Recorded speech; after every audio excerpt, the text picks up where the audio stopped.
Bon matin, bonjour ou bonsoir tout le monde et bienvenue à ce troisième épisode des sommeliers de la lutte.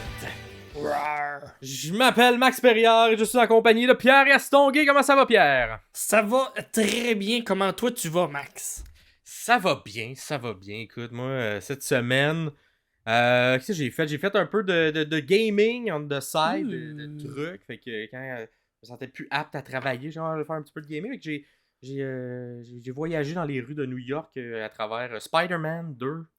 Ah ben, on s'est peut-être croisés parce que moi et tout, j'ai fait ça cette semaine. Oh, toi aussi t'as joué à Spider-Man 2? Ouais! Comment comment t'aimes tu ça? le trouves? Moi, j'ai trouvé ça bien. Je pense que j'ai moins trippé. Ben, j'ai bien aimé, mais on dirait qu'il y a l'effet de surprise du premier qui était moins là. Ouais. Fait que somme toute, bien aimé. C'est quand même un très bon jeu, mais on dirait que j'ai moins... dans une année où il y a eu beaucoup de bons jeux, je trouve qu'il se démarque un petit peu moins que les autres, mais il est très bon aussi. J'ai arrêté de jouer à Tears of the Kingdom sur j'appelle plutôt ma Wii, sur ma Switch, pour jouer à ça. Puis moi, j'ai pas joué au premier Spider-Man, j'ai joué juste à Miles Morales, que j'ai pas tant aimé. J'ai pas tant aimé le gameplay, j'ai pas tant aimé où étaient placés les boutons. Ouais. Fait que de jouer à Spider-Man 2, j'ai vraiment aimé. C'était fluide, c'était organique, c'était vraiment. Puis je suis pas un genre de gamer qui aime le challenge. J'aime l'histoire, j'aime m'amuser. Fait que je vais pas mettre ça au plus difficile, je vais mettre ça souvent au plus facile ou une petite coche au-dessus. Fait que ça jouait super bien. Puis l'histoire est intéressante. J'étais un l'histoire est très bonne. Gros geek de Spider-Man en général. Je pense que c'est mon super-héros préféré. Fait que j'ai bien aimé. Ben, good. Ben, on vous le conseille. Ça a l'air, les sommeliers de la lutte, conseil de jeux vidéo cette semaine. Spider-Man 2, allez jouer à ça. Ben sinon, hein, on voulait dire un petit shout-out, un petit allô aux commentaires, aux questions qu'on reçoit. Et on en a reçu une. Ça ressemble plus à un commentaire pour rebondir sur, je pense, à notre épisode 0. Et on a Sandra qui nous a écrit après votre discussion, je la cite, après votre discussion sur les lutteurs, bref, j'ai eu une pensée pour Bray Wyatt, petit cœur. J'attends de découvrir un lutteur qui me fera autant vibrer.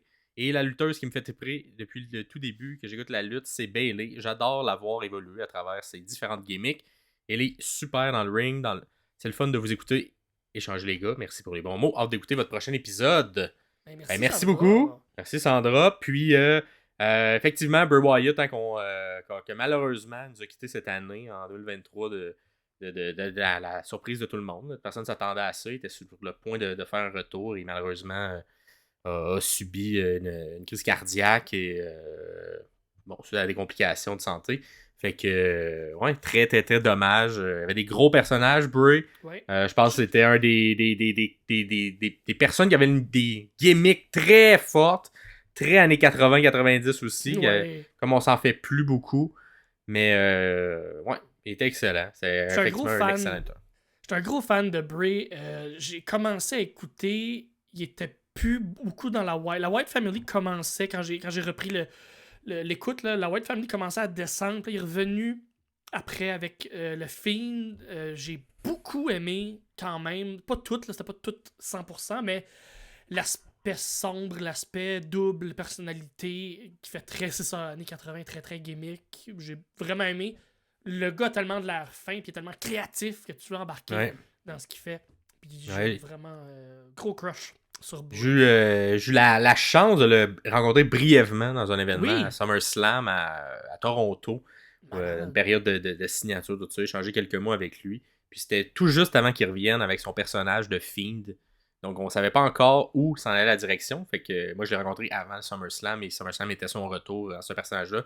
Même s'il teasait quelques segments vidéo là, avant sur qu'est-ce qui s'en venait. Mais on savait pas encore on allait s'attendre à quoi. Puis on n'avait pas encore vu la tête de sa face avec une lumière, tout ça, fait que c'était fou. Tout ça, mais le remake de la toune d'entrée. Puis, oui, c'était fou. Puis tu sais, dans notre petit échange avant la photo, là, je lui ai dit à quel point je trouvais ça le fun, à quel point il se renouvelait, il était capable de se renouveler à travers ses personnages. Puis il m'a dit mot pour mot, je le paraphrase un peu, mais je le cite quand même.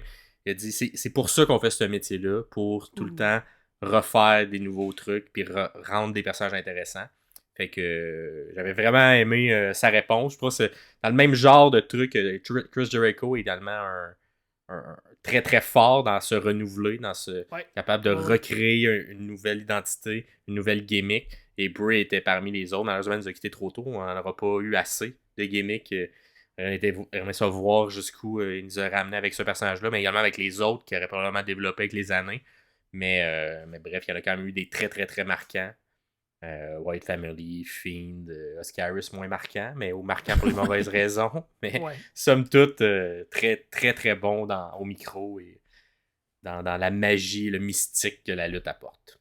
Absolument. Et Bayley, on en a parlé dans l'épisode, fait qu'on va se répéter sur Bayley, mais effectivement, on l'aime aussi beaucoup, Bayley. Oh que oui! Cette semaine, un épisode plus régulier, tout le monde, donc on va faire un retour sur la semaine. Quel match on avait apprécié, qu'est-ce qui s'est passé dans la dernière semaine niveau lutte. Et on va commencer ça avec une première chronique, le classique, le mot de la semaine. Et cette semaine, Pierre, le mot que j'ai préparé, c'est le mot kayfabe. Ah ben! Kayfabe, un mot qui est, en tout cas, qui a été créé pour la lutte, que je crois n'est utilisé que dans le domaine de la lutte, et qui cette année est rentré dans le dictionnaire anglo d'Oxford comme mot. Un nouveau mot de l'année, kayfabe, est officiellement rentré comme un mot qui existe.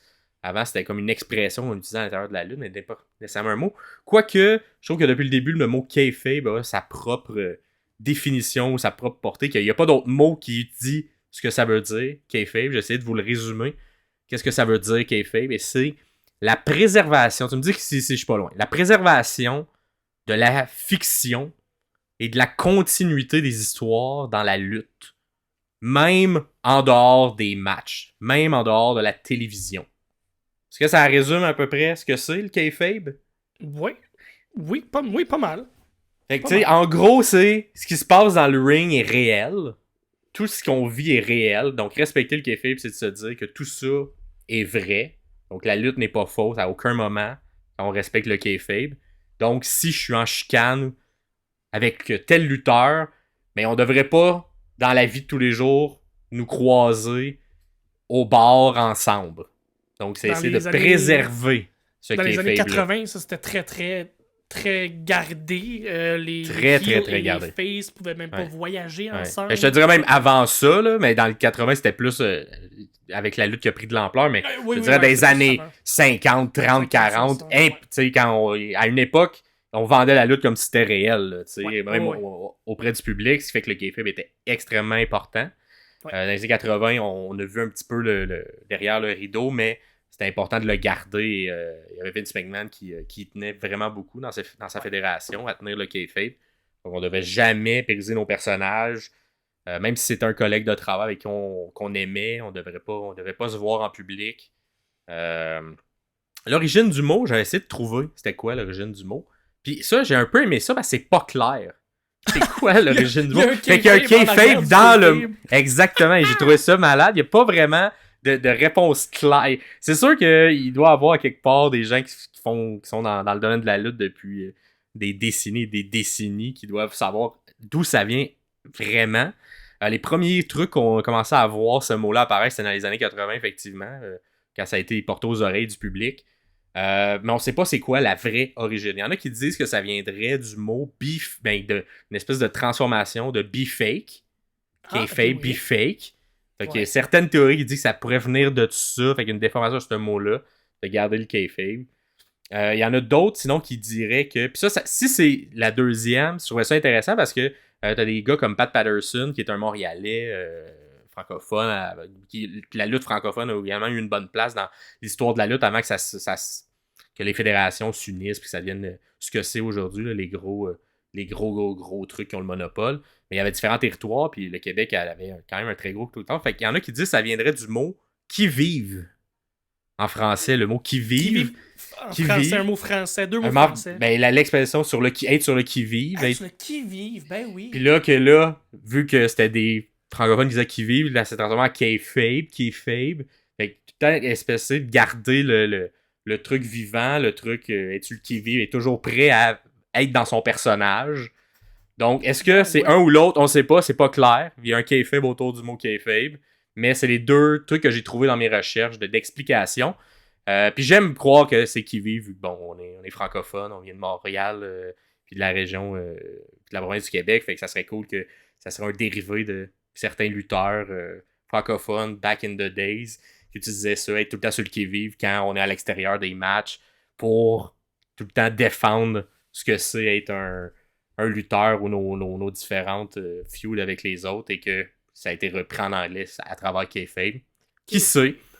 Mais je trouvais ça intéressant, ce petit moment d'histoire et de tout ça. Et si jamais vous avez une autre explication, n'hésitez pas à le dire en commentaire. Je lance l'appel à tout le monde, c'est ça, justement. Puis à Pat Laprade, qui est historien de lutte, si jamais tu tombes sur notre podcast, puis t'écoutes ça, puis t'as une vraie réponse claire ou des sources sûres à savoir d'où vient le kayfabe, ben écris ça en commentaire, là. Ben oui. Ça serait très curieux d'avoir la réelle définition de tout ça, puis d'où ça vient pour vrai. Mais en même temps, veux-tu vraiment savoir? Garder le kayfabe en pas. Arrière du kayfabe, c'est un peu ça, là. Ouais, mais il y a de quoi de magique, quand même, qu'on le sache pas vraiment ce que c'est. On enchaîne ensuite avec les chroniques de la semaine.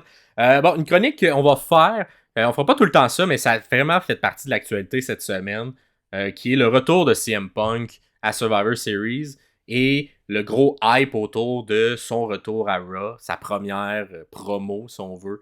Même à l'intérieur même du Raw, tout le long, on moussait le fait que hey, ça va être la première fois depuis je sais pas combien d'années qu'il va y avoir un micro de la WWE dans un show live. Et là, on mettait vraiment l'emphase sur live. Tu sais, Michael Cole qui disait c'est live, CM Punk live, que vas-tu le dire? Il peut dire ce qu'il veut, il peut faire ce qu'il veut, etc. etc. L'emphase a été vraiment mis sur cette promo-là tout le long du Raw, même dans les jours qui ont juste avant le Raw. Et évidemment, classique WWE. Vu que c'est la chose qu'on veut le plus voir, c'est l'affaire qu'on va mettre le plus loin dans l'heure. Fait que c'est presque après 3 heures de Raw qu'on a eu la chance d'avoir CM Punk nous faire quand même une relativement courte promo. Ouais. Et avant de rentrer plus en détail, toi, qu'est-ce que t'en as pensé, Pierre, de cette promo-là? Ben, il y a 2 choses. Premièrement, c'est un des Raw qui a eu ou qui a le potentiel d'avoir beaucoup de gens qui vont l'écouter. Beaucoup d'yeux sur ce Raw-là. Et j'ai trouvé que c'était un Raw, somme toute, très normal. J'en aurais profité, moi, me semble, pour faire quelque chose d'un peu plus gros, pour faire, oui, quelque chose de spécial. Tu sais, ils l'ont annoncé, Punk, c'est le fun, c'est correct, parfait, tu mousses tout ça. Mais le Raw était quand même juste correct. J'aurais aimé ça voir un Raw extraordinaire parce qu'il y a beaucoup d'yeux qui allaient être sur ce Raw-là.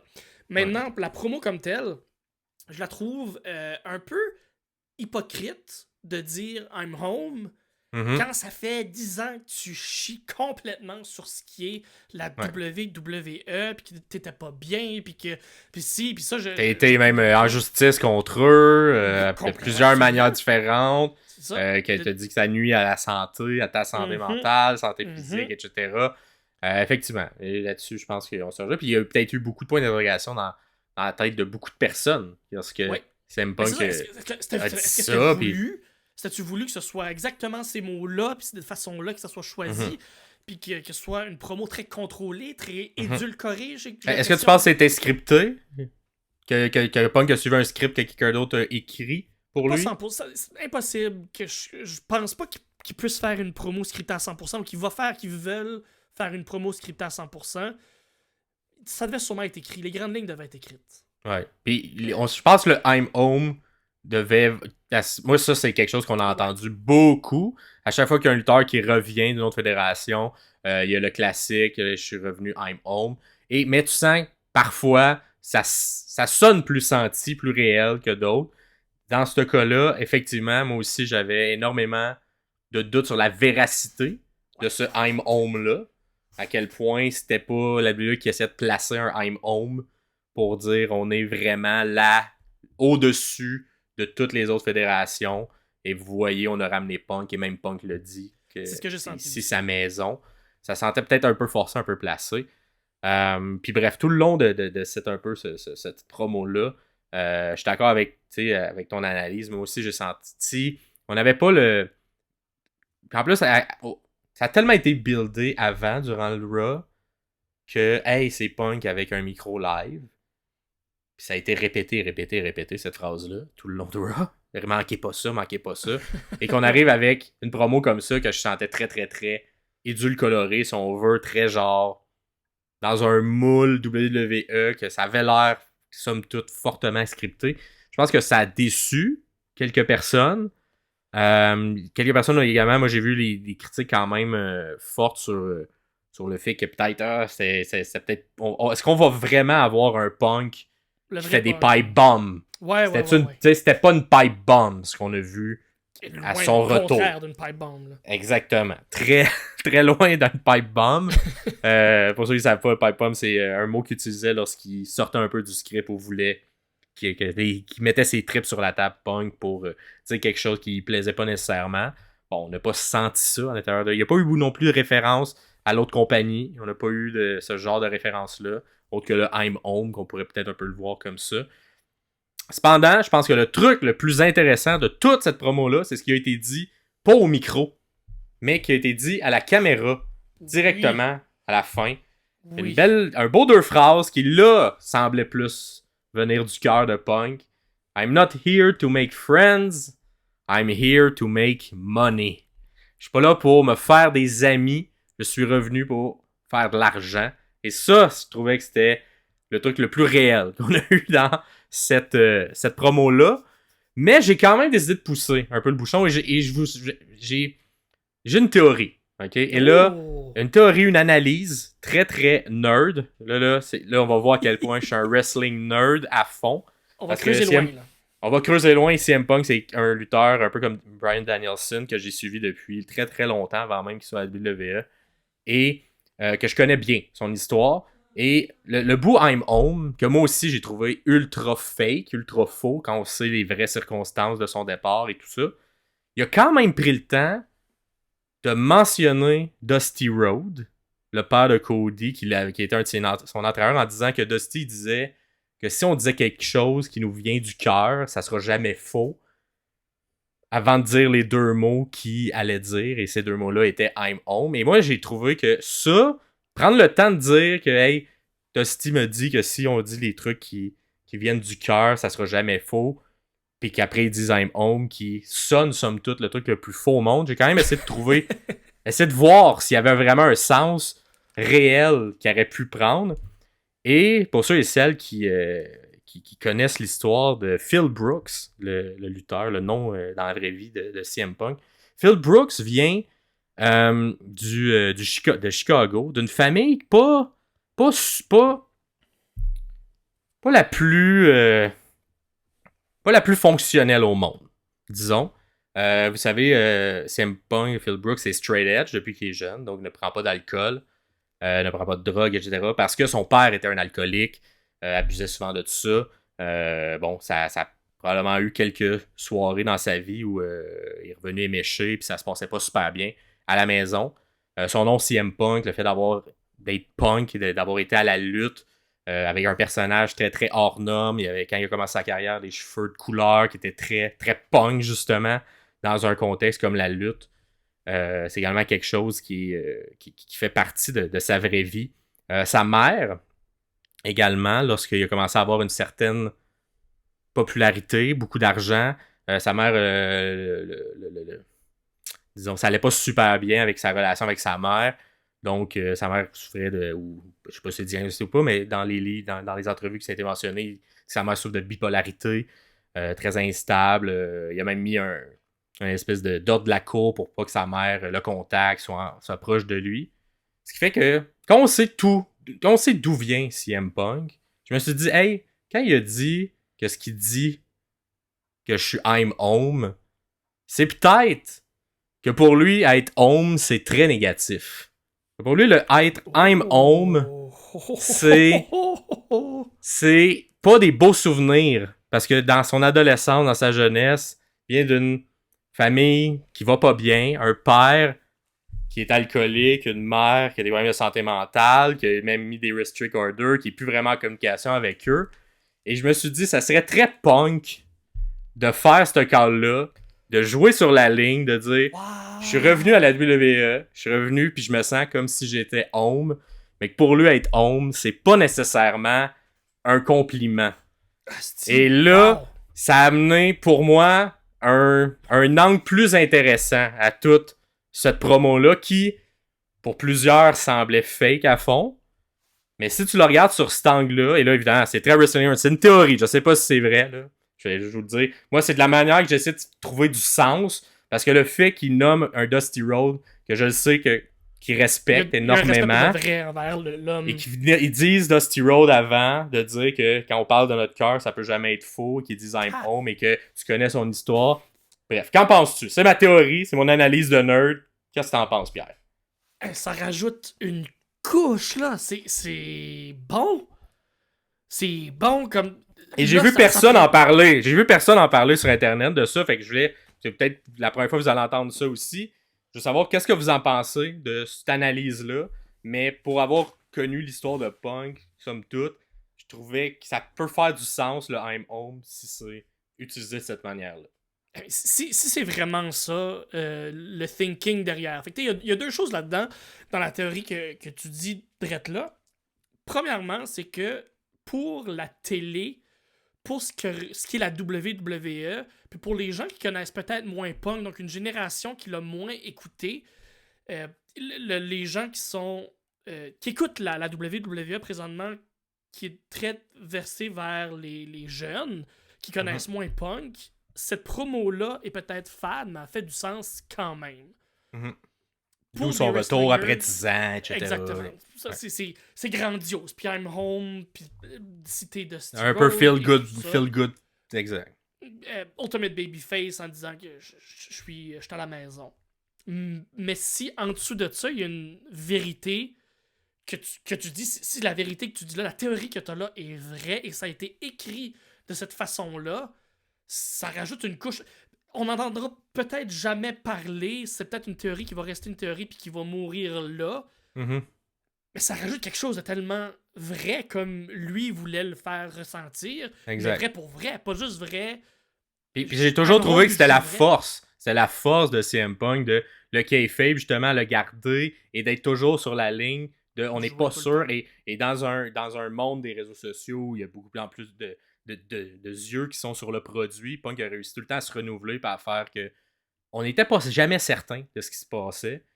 Puis, tu sais, cette promo-là, je l'ai trouvé fade. Puis ensuite, je me suis mis à réfléchir à son histoire. Je me suis dit, ça pourrait être une manière d'amener ce côté-là flou de qu'est-ce qu'il vient de dire, comment il va l'amener. Je pense pas que la WWE va amener ces éléments-là dans Non, c'est l'histoire. ça. Je Ça pense va que ce genre rester de là. truc-là, si c'est vrai qu'il a réfléchi comme ça, on va le savoir dans plusieurs années plus tard, quand il va jaser. Pourquoi t'as dit ça? Quand il se fait challenger dans une entrevue lorsqu'il est plus employé de la WWE. Mais c'était ma peut-être une manière façon- à moi de faire du sens avec ça. Ouais. Puis c'est peut-être une façon pour lui, comme punk, le terme punk et non la personne qu'il est, d'être capable de passer cette promo-là, d'être capable de Mhm. faire une vraie bonne promo. D'être Une vraie bonne authentique promo, malgré en ces guillemets. mots-là. Ouais, c'est ça, que lui, ça fasse du sens dans sa tête pour être capable de le faire, puis pas se sentir sale après avoir fait cette promo-là. Exactement. Puis d'avoir une justification pour l'expliquer plus tard ou pour les gens qui l'entourent autour de lui, de faire non, mais dans le fond, c'est le sens que je voulais y donner. Bref, on le saura pas. C'est une théorie. Fait que commentez, dites ce que vous en pensez. On voulait en revenir quand même parce que ça a été le gros moment de la semaine. Puis bref, j'essaie d'être très nerd avec ça, mais bon. C'est ça. Mais je pense qu'il y a quand même de la logique et du sens derrière tout ça. Fait qu'on va voir si ça fait du chemin ou si ça reste là. Prochaine chronique, ça serait quoi ton match préféré de la semaine, toi, Pierre? Mon match de la semaine, je l'ai écouté, ce matin. C'est le match Danielson contre Kingston à Collision. C'est le fun, ça rime tout. C'est un match. Collision qui d'hier, ben, du Le 2 Collision décembre. du 2 décembre, exactement. De hier, du moment où on enregistre. Donc, vous autres, c'est la semaine passée, ou il y a quelques jours, 5 jours. Le Collision du 2 décembre, le main event, c'était Bryan Danielson contre Eddie Kingston dans le cadre du tournoi continental.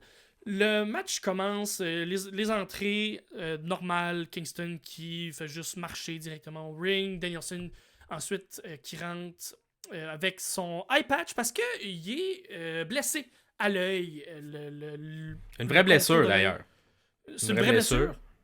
Ben, moi, de ce que j'ai su, c'est une vraie blessure suite au match avec Orange Cassidy. Un Orange Punch qui aurait fait briser des os dans son œil. Ben, vois-tu, moi, ça me donne l'impression que la blessure, c'est un work. Ok, c'est possible. Parce que donc c'est une blessure qui serait légitime dans le monde du kayfabe. Exact. Dans tout. Présentement, Danielson, il joue entre la ligne d'être méchant, gentil. On sait pas vraiment, c'est un vrai heel, c'est un babyface parce que tout le monde l'aime. C'est une légende vivante qui est là, qui lutte encore. Je trouve qu'il réussit à faire ce que Cody voulait faire à All Elite sans réussir à se rendre là. Je trouve que Danielson le fait de façon très, très, très, très, très. Avec un brio très, très grand parce que Danielson est un génie. Le match commence, puis je vais le dire dans un mot tabarnak. Un déluge de chop, là. Puis pas en termes de quantité, mais c'est en termes de qualité. Ça sonne, ça résonne. C'est des chops, puis Danielson. La main paraît sur le chest. C'est rouge. Ça a de l'air de faire mal.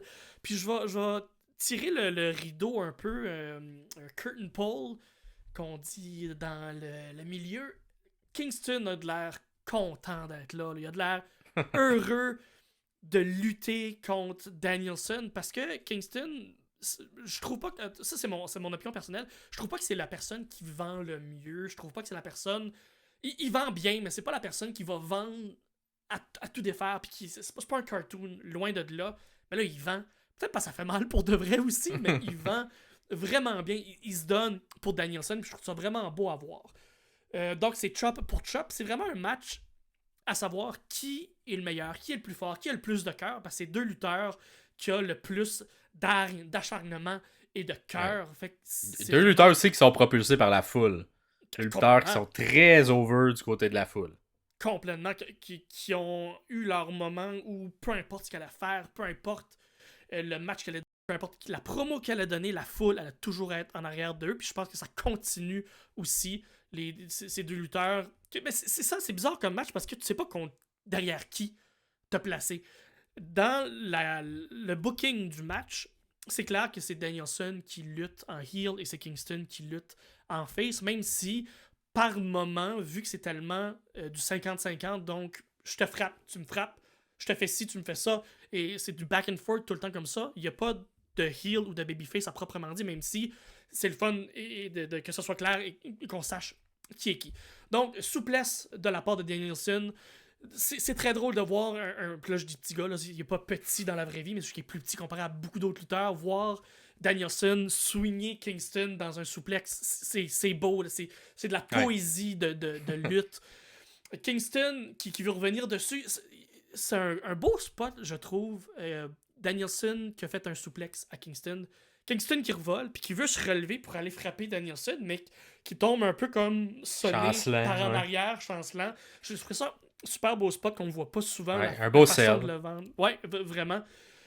Ensuite, c'est du back and forth, des kicks, des coups de coude, des claques d'en face. Puis c'est pour ça que je crois que la blessure à l'œil est peut-être un work, ou sinon c'était pas aussi gros qu'ils ont voulu nous le dire, parce qu'à un moment donné, dans le match où Kingston est à cheval, par-dessus, comme Danielson est à terre, puis sur le dos, puis Kingston est par-dessus, puis il calisse des claques d'en face directement sur sa patch. Fait que c'est pour ça que je me questionne à savoir si c'est vraiment une vraie. Est-ce qu'il était ou est-ce qu'il est guéri, si ça avait été est-ce qu'il est guéri? Ouais, ben c'est ça. Ben, si on s'entend, c'est une blessure qu'on voit pas souvent, hein, se casser des os à l'intérieur de l'œil. Moi, pourquoi je pensais ou que je pense toujours que c'est vrai, c'est lorsque la blessure a eu lieu, je pense à Wrestle Dream. Ouais. C'est Wrestle Dream, durant son match avec. Je pense que c'est après, juste après, c'est le Dynamite après. Ouais, d'après. Non, je pense que. Il me semble que c'est dans le Wrestle Dream parce que. Ouais, c'est peut-être le Dynamite après, mais bref, quand ça arrive, tu sens que le ringside, les gens qui sont là à la technique, qui sont là pour les docteurs, tout ça, ça se passe, puis tu sens que c'est pas fluide ce qui se passe, puis qu'on sait pas trop ce qui se passe. Puis là, t'avais Ouais, je comprends. Okada, là, je crois qu'il était contre lui, qui, comme, lui, avec son expérience, essaie de jouer, il fait je t'ai blessé, tout ça, puis tu sais, on va te péter, mais c'était comme un peu. C'était pas placé comme ça aurait été placé si c'était un work. Je comprends. Mais en même temps, Tony Khan, je trouve qu'il est bon pour jouer sur justement comment qu'on connaît la lutte puis comment essayer de déjouer si on veut là. Fait que nous surprendre avec Il joue bien avec les nouveaux les codes. Avec les nouveaux codes qu'il y a depuis Exact. les réseaux sociaux, depuis la connaissance Exact. plus approfondie des fans. Tony Khan joue bien, oui, il est bon avec ça, d'être capable un peu de briser le moule, d'apporter des nouvelles nuances dans ce genre de blessure-là. Donc comment ça avait été vendu, moi je croyais que c'était vrai, mais peut-être c'est encore Tony Khan qui joue avec les codes puis fait ah non mais c'était sa manière lui de que eux ont exagéré au plus gros pour être exact. capable Mais bref. de jouer. Puis de faire de Danielson un encore plus ultimate underdog avec une blessure est capable d'aller gagner ou de se rendre en finale d'un tournoi. T'sais. Ouais. Ensuite, le tout se finit avec Danielson qui littéralement en ligne toutes ses finishes. Le Saito Suplex, Stomp Kick qui qu'il tient par les deux bras. Ouais.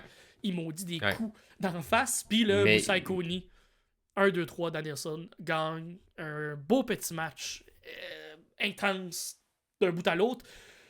Le genre de match que le match finit, tu fais comme je suis donc bien comme une montée d'adrénaline là. Vraiment.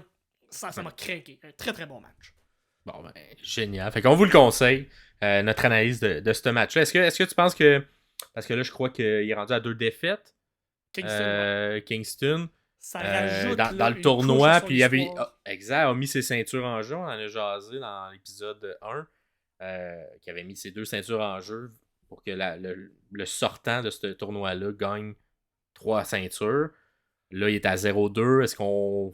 Ça va être une remontée un peu d'Ultimate Underdog encore à la Kingston ou il va juste continuer de perdre puis ça va être triste un peu pour son personnage?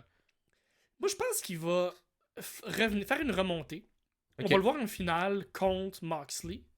Okay. Puis là, ça va être une guerre de principes, puis une guerre de morale, puis une guerre de 2 amis, puis les belts, puis telle affaire, puis telle affaire. Fait que alors, prédiction de Pierre Gastonguay. Un retour et en finale contre Moxley. Contre Moxley. Rien de moins.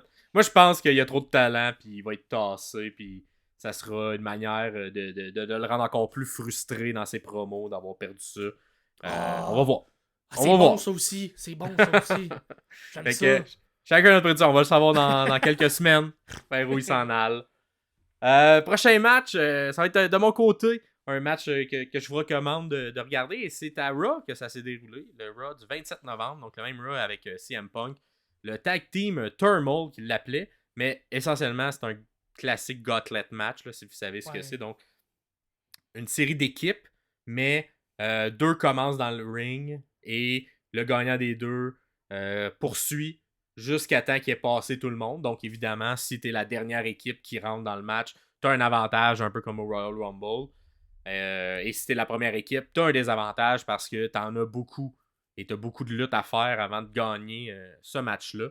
Donc, un match un peu en continu. Plusieurs matchs sur une série de matchs qui est en continu et t'as pas de pause. Donc, c'est dur sur le cardio si tu restes longtemps. J'ai choisi ce match-là parce que ça l'a mis de l'avant la division par équipe qui, souvent, on va critiquer qu'elle n'est pas tant mis de l'avant que ça à la WWE. C'était également après la promo de Randy Orton, donc ça suivait quand même un retour, une promo que les gens voulaient regarder. Donc ça a été mis dans la première heure, souvent ce qui est mis en première heure, c'est quelque chose qu'ils veulent mettre un peu plus de l'avant. Ils ont quand même donné beaucoup de temps à tout ce moment-là.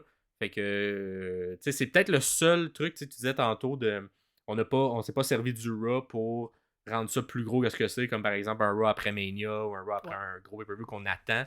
Là, le retour de Punk créait cet effet-là. Je trouve que la seule endroit où ils l'ont fait, c'était peut-être pour mettre de l'avant la division par équipe.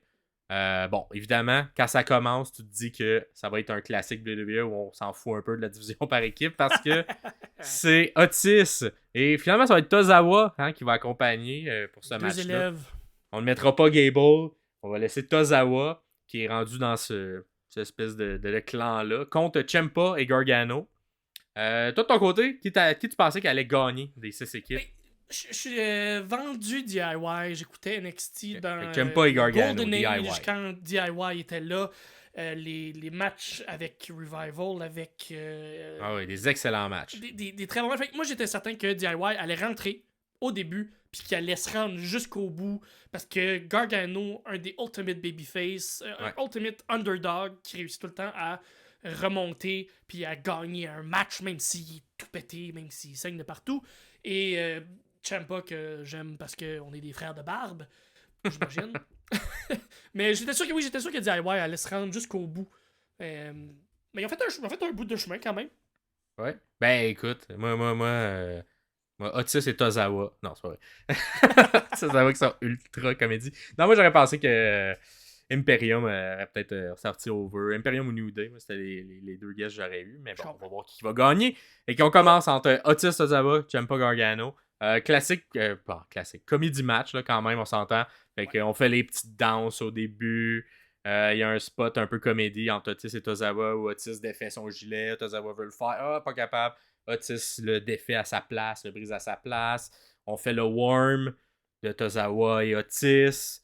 Donc, tous les classiques de comédie de ce que cette équipe-là apporte là, et qui est pas, qui est pas pour tout le monde, qui est très souvent low card.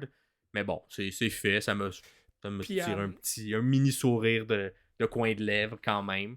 Et à par la suite. Oui. À noter que Ciampa est capable de faire des comedy matchs dans le temps à PWG Pro Wrestling Guerrilla.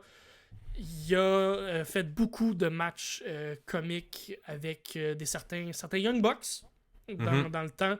Puis il est capable de faire. Il a un timing comique vraiment incroyable. Fait qu'il est capable de faire ce genre de match-là, même si là, présentement, son personnage est un peu moins ça.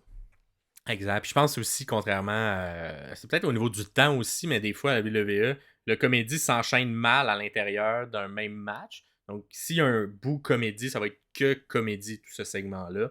Alors que, par exemple, à la All Elite, souvent, il y a des longs matchs, mais à l'intérieur du long match, tu vas avoir une portion comédie. À WWE, je trouve qu'ils réussissent bien à l'intérieur du Royal Rumble, où il y a tout le temps un ou deux segments plus drôles à l'intérieur du long match, mais que le reste fluide.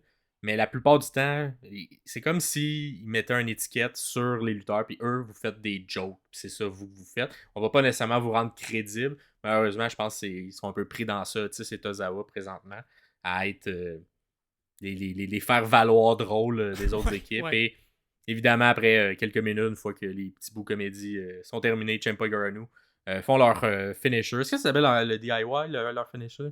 J'ai pas entendu les commentateurs. En tout cas, coup de genou d'un côté, puis coup de pied de l'autre bord dans la nuque, puis dans la face. Ça ressemble un peu à ce que les Young Bucks font, mais avec un air d'aller cette fois-ci. Et gagne 1, 2, 3. Et s'ensuit la prochaine équipe qui est Indus-Share. J'espère que je les prononce bien.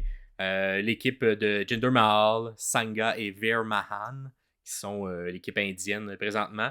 Qui a un genre de semi-retour, mais ça se finit dans un squash match qui dure, je sais même pas si ça dure 1 minute. Là. Le temps qu'ils arrivent, qu'ils ont l'air méchants, mais ils se font tout de suite battre par Ciampa et Gargano, par un roll-up. Fait que ils sont fâchés et tout ça. Mais bon, c'est. Fait que là, on s'entend, les deux premiers, t'es comme, bon, ça volera pas haut. Comment ça, t'as choisi ce match-là comme un bon match? Pourquoi? Et c'est pour les prochains qui arrivent dans le match. Donc, on est rendu à la 3e équipe et les Creed Brothers, qui moi personnellement, j'ai pas beaucoup suivi. Je pense non plus, t'as pas suivi NXT dans les dernières années. Ça fait que je les connaissais pas beaucoup. Un petit peu de nom, mais vraiment très peu. C'est une des premières fois que je les voyais. Puis c'est à cause d'eux que j'ai décidé de mettre de l'avant ce match-là, parce que je trouve que c'est un match très bon pour découvrir un peu leur moveset, découvrir leur style de lutte, comment ils sont. Donc, c'est un style de lutte très technical. On sent les inspirations d'un Kurt Angle, de la lutte gréco-romaine. Ils ont probablement les deux des backgrounds de ce côté-là, parce qu'ils sont très forts en in-ring, puis comment bien bouger, là, si on veut, puis que ça soit réaliste. Donc, ça commence comme ça, puis là, on commence avec Ciampa et Gargano, qui sont aussi des bons technicals dans un ring. Fait qu'un bon match, où on voit un peu des souplex sur le côté, qu'on prend, qu'on est à genoux. Beaucoup de moves qu'on voit un peu plus à la lutte gréco-romaine. Puis ça installe bien les deux personnages. Ça se termine un peu cette altération là, que je vous conseille, ce bout de match-là, parce que les deux sont très forts. Le finish de DIY qui essaie d'aller faire, donc le même qu'ils ont fait contre Tozawa et Otis. Cependant, avant de l'exécuter, t'as Brutus qui, boum, rentre dans, je crois que c'est Gargano, il le pousse à l'extérieur du ring, ça fait qu'ils peuvent pas faire le finisher. Julius Creed, qui est dans le ring, reste, prend Gargano, le met en powerbomb, le fait un powerbomb. Et là, ça, c'est très impressionnant parce qu'il lève de terre, là, quasiment, là, un peu en dead weight. Une fois qu'il est à terre, il le reprend, il le relève encore en powerbomb. Il switch, il le met en épaule. Et là, il le met comme sur ses épaules. Et on fait le finisher des Creed Brothers, qui est pour l'instant, qui s'appelle le Brutus Ball. Donc, Brutus Creed, il monte sur la troisième, saute en petit bonhomme sur l'autre qui est comme un peu dizzy sur les épaules de l'autre, tombe un peu en chaise électrique, là, puis pour le compte de 3. Fait que un finisher aussi que j'ai rarement vu, qui est difficile, qui peut être dangereux aussi, parce que quand t'es un petit boule, tu sais pas comment tu vas rebondir un peu, là, cet adversaire, mais ça a été bien, c'est bien contrôlé. J'ai l'impression qu'ils contrôlent vraiment bien ce move-là. S'ils sont prêts à le faire contre des lutteurs vétérans, des lutteurs plus vieux. Puis si ça passe à WWE, c'est parce qu'ils sont capables de contrôler. Puis ils ont checké, puis ça marche. Fait que c'est bon. Exact. Puis tu les sens très safe aussi là, dans le ring, et très puissant. Les gros, les jambes fortes, le haut du corps très fort. Moi, dans le match, Julius m'a plus impressionné que Brutus. Je trouve Julius ultra complet. Il me fait un peu penser à l'époque de l'ancien partenaire de Gable, justement, qui a souffert d'une blessure, Jason Jordan. Jason Jordan. Un peu dans la même, très athlétique, dans le même style de lutte peu gréco-romaine, mais il est un petit peu plus grand et moins bâti, mais j'ai l'impression qu'il a la même force, la même intensité dans les mouvements qu'il fait. Donc, ça en est terminé pour ceux que tu t'espérais qu'il gagne, DIY. Non! New Day arrive.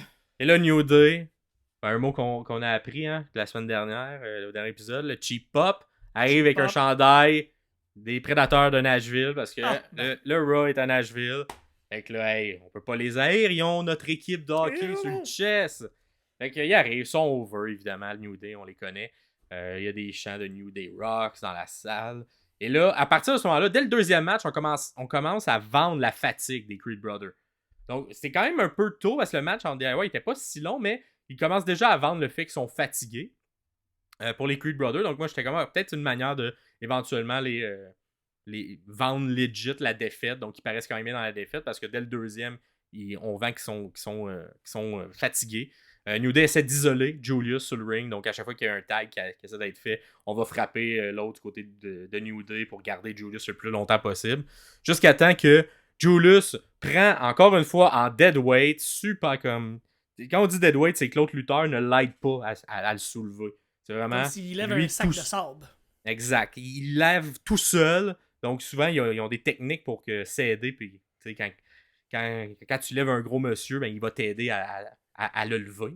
Là, dans ce cas-ci, il est en deadweight. Donc, il lève deadweight Kofi, fait un suplex, va faire le tag à Brutus. Et là, s'enchaîne un suplex sur Xavier de Brutus. Il a les deux pieds sur la première corde. Et encore en deadweight, le lève par de l'extérieur du ring vers l'intérieur. Fait qu'on voit la forme physique des deux gars, là, sont comme très en forme, très capables de le faire. Ensuite, Xavier, New Day prennent le dessus un peu. Xavier fait un DDT à Brutus en passant sur le chest de Julius pour le faire, au lieu de le faire à travers la corde, il le fait sur le chest de Julius.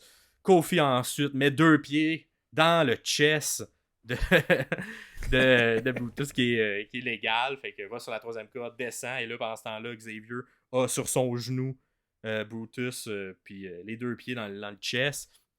Finalement, Julius et Brutus reprennent le contrôle et frappent New Day, sort un des deux du ring, réussit à isoler l'autre, refont le Brutus Ball, le Brutus Ball qui est leur finish.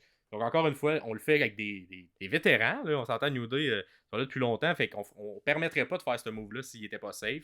Et 1, 2, 3, élimine New Day. Donc quand même une grosse surprise, encore une fois. Et s'ensuit la dernière équipe, Imperium, fait Kaiser et Vinci, qui s'en viennent. Et là, encore une fois, on continue à vendre la fatigue. Hein. Les Creed Brothers sont là depuis longtemps dans le ring. On continue d'essayer de les isoler. Éventuellement, Brutus vient dans le ring et on se met à attaquer sa jambe pour essayer de vendre une soumission ou peu importe. Là, ça fait longtemps qu'ils sont dans le ring, ils sont fatigués. Là. Il y a une jambe de moins. On sait qu'ils font beaucoup de souplexes. On a besoin de nos jambes pour faire des souplexes. Et là, s'ensuit un moment quand même très intense. Moi, c'est la première fois que je voyais ce segment-là de Julius Creed. Mais ça semblait être un truc qui fait partie de son moveset. Mais il fait comme un souplex sur quelqu'un. Fait que là, quand il finit son souplex, il est sur le dos. Se fait on appelle ça un kip-up. Là. Fait que si vous connaissez Shawn Michaels, quand il est sur le dos puis il revient sur ses deux jambes. Moi, ce move-là, je l'appelle mon rêve. Parce que c'est mon rêve de pouvoir faire ça. Toi qui fais un K-pop, là. Moi qui ferais un K-pop, ça serait mon rêve. Ça, c'est mon rêve. Fait qu'à chaque fois, fait que là, ça, il fait un souplex, il fait mon rêve. Il pogne l'autre, il fait un souplex, il fait mon rêve. Il pogne l'autre, il fait un souplex. Et là, c'est 4 de même, là. Souplex, mon rêve, souplex, mon rêve, souplex, mon rêve. Pogne les deux en même temps. Il pitch les deux, un double souplex sur les deux. Il fait mon rêve. Là, t'as la foule qui capote. Il fait This is awesome, this is awesome. C'est merveilleux, c'est merveilleux. C'est fantastique. Moi, je pense que c'est fantastique. C'est fantastique. Awesome. D'ailleurs, c'est un jour, on est plein là au Centre Bell. J'aimerais ça qu'au lieu qu'on crie This is awesome, on chante la tune des Denis Drolet. Non, on chante la tune des Denis Drolet. Ah! Ben oui, fantastique! Fantastique! Hey, ça serait un des plus beaux moments de lutte qu'on a entendu ça. Dans un arena complète, dans un Raw ou dans un pay-per-view. Bref, la foule capote, on prend les deux, on prend encore, on fait le Brutus Bar, ça met aligné vers le Brutus Bar, on le fait et 1, 2, 3, les Creed Brothers, les rookies, les jeunes qui viennent de monter, remportent ce match-là et deviennent les contenders à la ceinture par équipe. C'est déjà je pense que c'est toujours d'ailleurs, les champions par équipe de NXT. Mais là, de leur donner cette visibilité-là sur le main roster. On va voir s'ils vont gagner. Évidemment, on s'entend que Judgment Day, ils l'ont depuis un bout. Là. C'est peut-être juste des champions de transition. Mais j'ai trouvé que ce match-là, c'est le match que je vous conseille de la semaine en tant que sommelier de la lutte parce que on apprend à découvrir c'est qui les Creed Brothers. Et moi, c'est un style de lutte que j'apprécie beaucoup. Fait que si vous êtes du genre qui aimez le style de Kurt Angle, de Chad Gable également, très technical, très dans le ring, ben, ça va être une équipe que vous allez beaucoup apprécier parce que, en tout cas, moi, avec ce match-là, ils se sont mis sur mon watchlist de prochaine fois que je vais les voir. Je veux voir ça s'en va où, cette équipe-là. Ben, même encore plus. J'ai écouté le match, puis souvent, j'écoute ma lutte en faisant autre chose. Donc, sur un écran, il y a la lutte qui joue dans mes écouteurs, puis je fais autre chose en travaillant. Puis quand il y a un match qui porte mon attention, naturellement, je vais me tourner vers l'écran. J'ai pogné quelques bouts que tu me disais, mais j'ai manqué, moi, ton rêve, le suplex, ton rêve, suplex. J'ai manqué ce bout-là. Je devais être concentré à faire autre chose en travaillant. Ouais. Tu m'as donné le goût de retourner voir ce match-là. Ben, pour ce segment-là, tu vas voir, là, c'est une intense. Ça dure peut-être 30-40 secondes à peu près, là, mais c'est une grosse intensité qui tu vois tout le potentiel que ce gars-là a en dedans de lui. Des deux frères, j'ai préféré Julius là, entre les deux. Ça pourrait être une future star en simple? Ben, moi, de ce qu'il m'a montré, j'ai trouvé qu'il y avait beaucoup d'atouts, beaucoup d'athlétisme aussi dans ce qu'il donnait. Après, je l'ai pas vu au micro, je l'ai pas vu ailleurs. Non, mais c'est ça. Mais ce qu'il a montré dans ce match-là, j'ai vraiment beaucoup apprécié. C'était un match pour les mettre en avant. Ils n'ont pas manqué leur chance. Hein? Des fois, ça arrive que on essaie de mettre de l'avant quelqu'un puis que ça se passe pas super bien. Puis finalement, ça va être la dernière fois que tu vas être mis en avant. J'ai l'impression que ça sera pas leur dernière fois parce qu'ils ont vraiment deliver là, pour ce match-là. Malade. Fait que c'était nos deux matchs qu'on va analyser plus, mais il s'est évidemment passé plus de choses au courant de toute la semaine. Fait que là, en résumé, on va vous dire les autres choses qu'on a aimées. Donc, ce qu'on vous conseille de voir, qu'on n'aura pas le temps d'aller trop en détail, on va quand même passer un petit peu, mais moins en détail. Fait que tout d'abord, les points positifs de la semaine. Donc, les points positifs, c'est plus les segments. Ouais. Hein, parce que la lutte, c'est pas juste du in-ring, c'est également des segments. Fait que tous les segments qu'on a appréciés cette semaine. Oui, je vais commencer à voir aussi où tu te trouves avec ça. Moi, c'est le tournoi continental. Même si le tournoi continental, quand j'entends ça, la première impression que j'ai du tournoi, c'est des lutteurs qui vont faire de la danse en ligne, qui vont faire un continental. C'est l'image qui m'est venue tout de suite. Mais je pensais ne pas aimer ça parce que ça allait être un G1 cheap. Ouais. Là, pour mettre en contexte, c'est à la All Elite Wrestling, le tournoi continental, et ça se passe sur toutes les shows présentement de la All Elite. C'est que c'est un tournoi à ronde par ronde où tout le monde se prend contre tout le monde.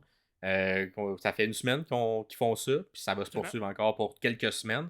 Donc c'est vraiment mis de l'avant si on écoute la All Elite, on envoie toujours des matchs comme ça. Je pensais pas aimer le tournoi. Finalement, forcé d'admettre que les mix sont bons, les mix dans le sens où la façon où les matchs sont mixés ensemble, donc les duos qui sont un contre l'autre, c'est des duos improbables qu'on verrait pas dans d'autres contextes. Juste pour cette semaine, il y a eu à Collision, la semaine passée, il y a eu Claudio Castagnoli contre Brody King.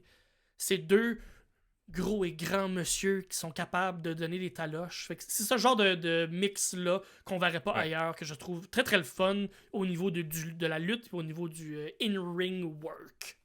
Ouais, puis ça va également permettre de ce qu'on voit rarement en lutte, voir des matchs où ça va être face contre face et heel contre heel parce que tout le monde est face ou tout le monde est heel, un ou l'autre, mais là, dans le tournoi, t'as pas le choix de te prendre contre tout le monde. Fait qu'éventuellement, t'as un match où deux méchants vont être un contre l'autre, deux gentils vont être un contre l'autre, comment ça va réagir. Fait que moi, je trouve pour ça, c'est intéressant. À voir si des turns vont avoir lieu à l'intérieur du tournoi.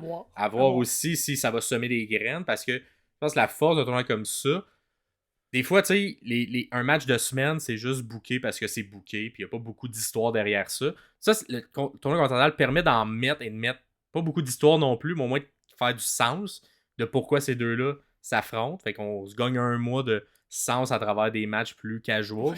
Puis probablement que on regarde de l'autre côté en coulisses, ça doit être le fun de voir, hey, ça me permet de telle personne, on la met contre tel autre lutteur, qu'ils n'ont peut-être pas nécessairement la chance de travailler ensemble, puis peut-être ça leur tentait d'avoir des matchs un contre l'autre. Évidemment, Bryan Danielson, j'ai l'impression qu'il est plus vers la fin, puis ça permet à beaucoup de monde d'avoir un moment, peut-être un rêve de fin d'avoir un match avec lui.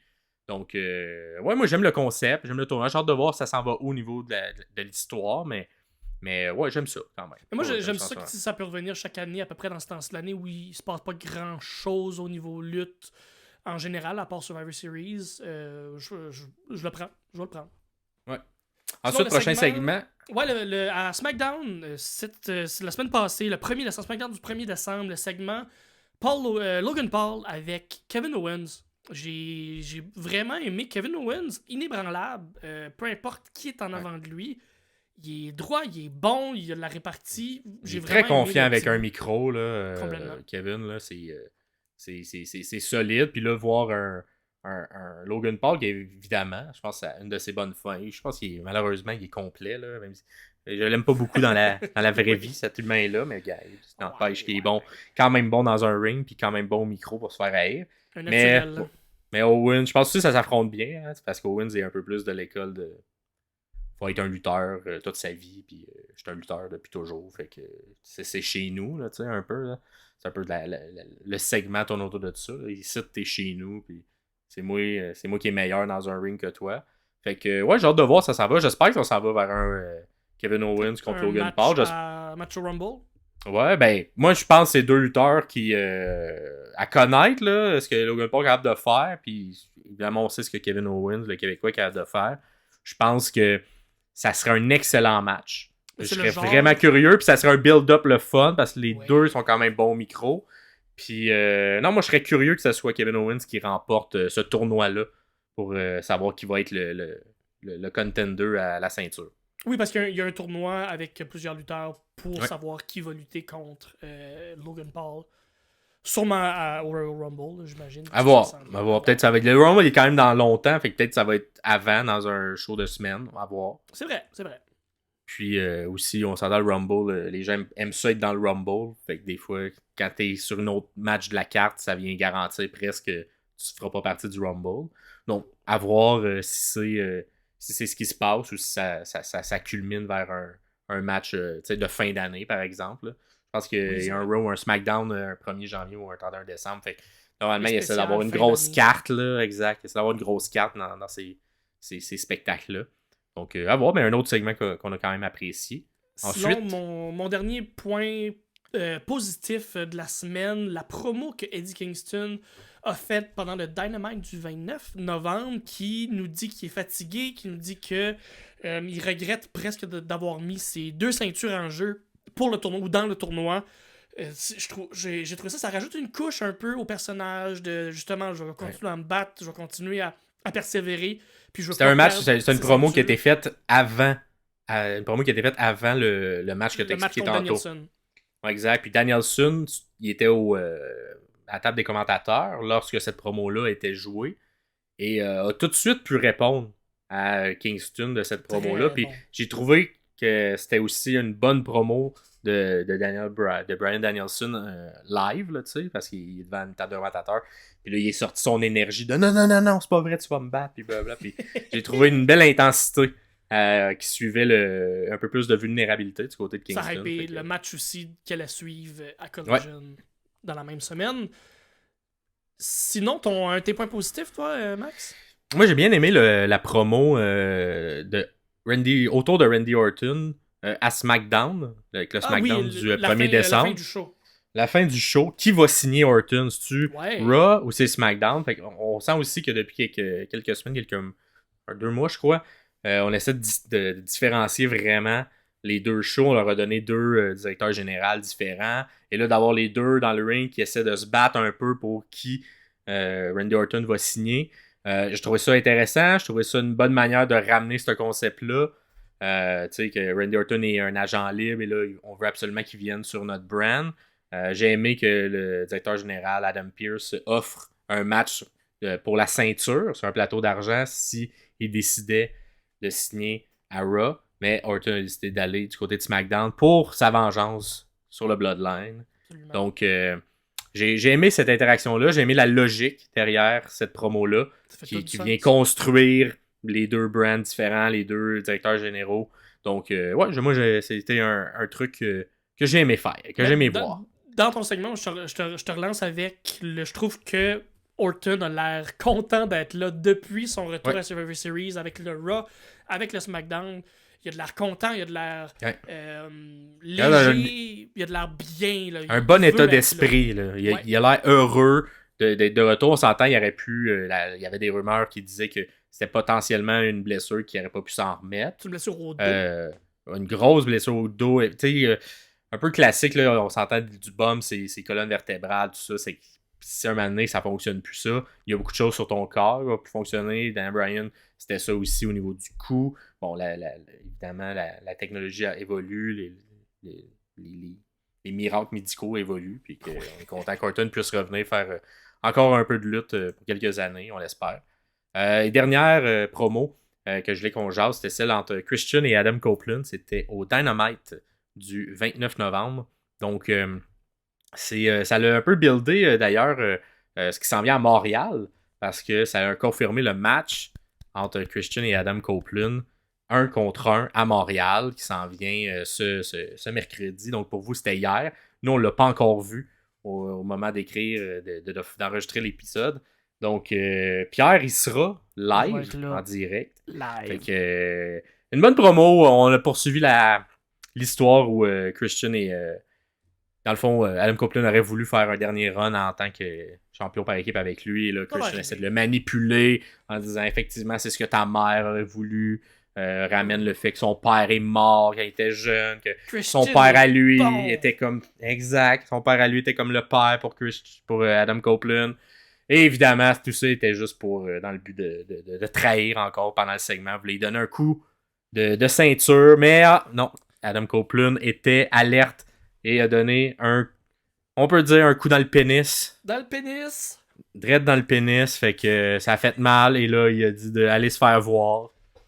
Et c'est pas vrai qu'il va se faire aller puis on se revoit à Montréal. Fait que ça mettait la table comme il faut, je pense, à ce qui s'en vient à Montréal.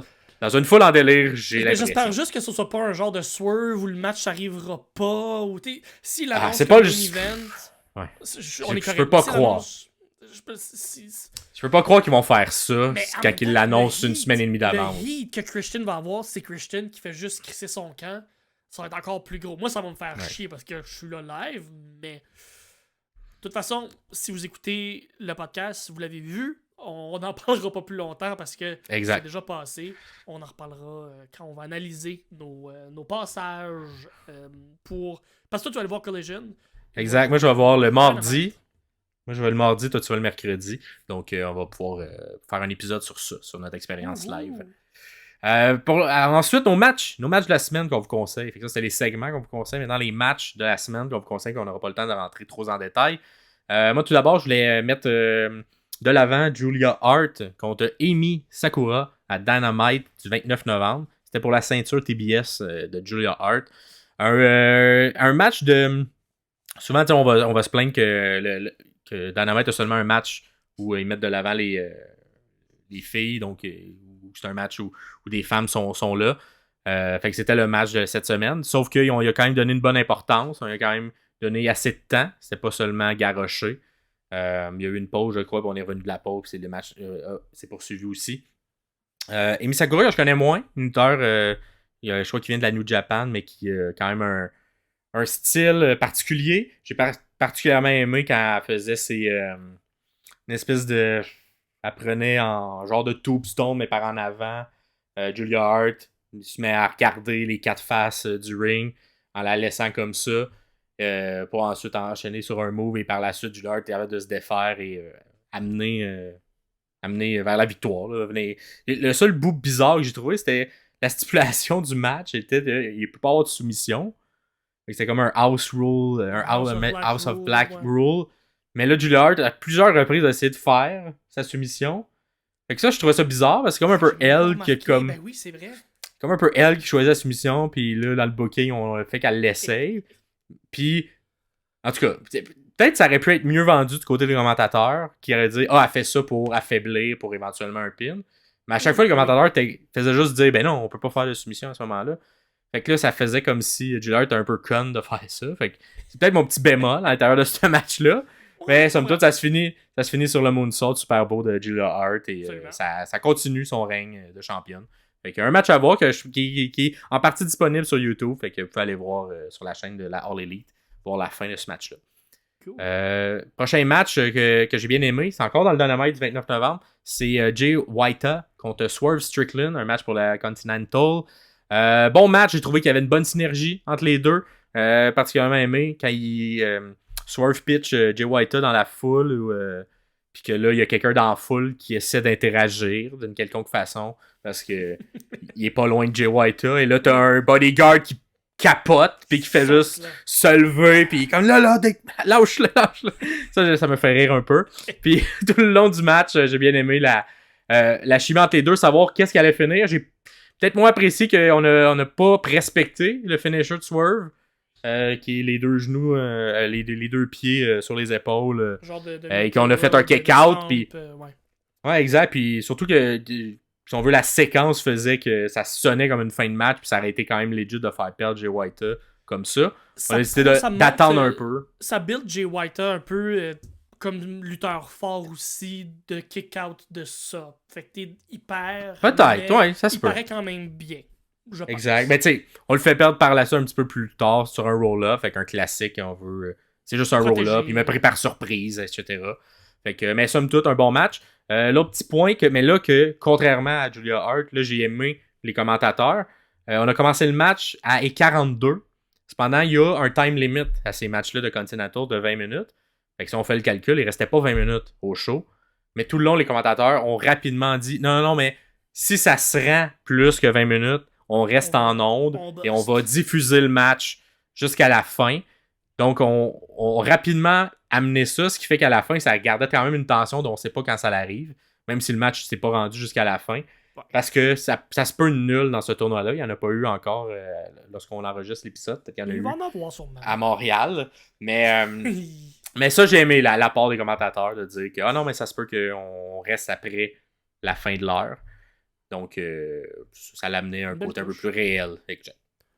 Toi, tes matchs que t'as plus aimé? Ouais, dans le tournoi encore, puis encore à Dynamite, t'as un gros Dynamite le 29 novembre. C'est Moxley contre Jay Lethal, le match qui a ouvert la carte.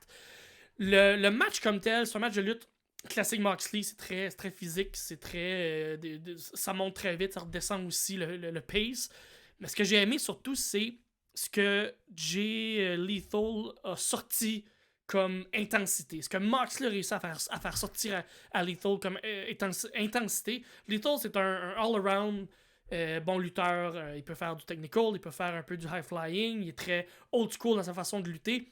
Mais de l'intensité comme ça, puis de la violence comme ça, je trouve ça très fun. Ça lui va très bien à Jay Lethal, qui a 25 ans d'expérience. Fait qu'il en a déjà fait des matchs comme ça, on s'entend, mais de le voir vraiment là contre un des meilleurs pour de l'intensité, puis pour un match très brawler, très raw, très rentre-dedans.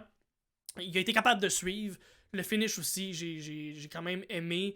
Lethal qui veut faire son Lethal Injection, qui a travaillé Lethal sur le genou de Moxley pendant tout le match. Donc, à la fin, Lethal qui veut faire son Lethal Injection, qui est, en fait, il se lance dans les cordes, peut-être première, en fait, qui veut faire comme...